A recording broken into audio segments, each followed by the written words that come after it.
Guys, kalian yang pintar-pintar buatkanlah aku filter hijab yang betul-betul tertutup jubah gitu ya.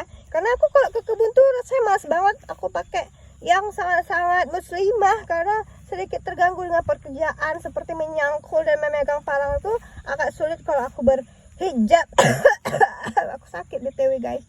And aku today mau metik sayur untuk membuat sayur bening karena aku lagi batuk dan gak bisa makan sembarangan. Aku mau metik sayur ini. Tuh, sayur kacuk namanya. Outfit check. Hari ini ala-ala aku mau ke kebun, cuman mau metik sayur doang, pakai ember, parang, sepatu dan kaos kaki supaya nggak digigit pacat. Aku punya pohon jambu melabuh katanya, bukan jambu bol. Iya, jambu bol, tapi orang Aceh bilang jambu melabuh. Tapi susah banget berbuahnya. Kalau udah berbuah kecil dikit tuh langsung jatuh atau dimakan monyet. Itu ada buah, oh ada buahnya, tapi masih kecil sih, itu nggak akan manis kalau kita makan.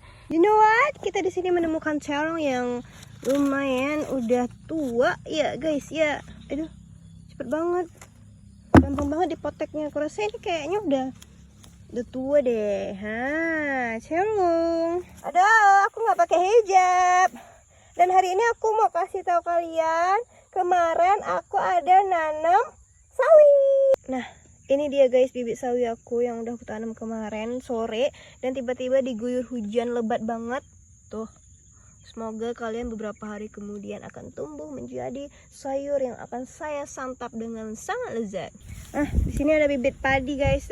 Ini kita ambil yang pucuk-pucuknya aja. Daun katuk ini atau daun nasi ini bagus banget untuk ibu menyusui karena dia bisa memperbanyak ASI gitu.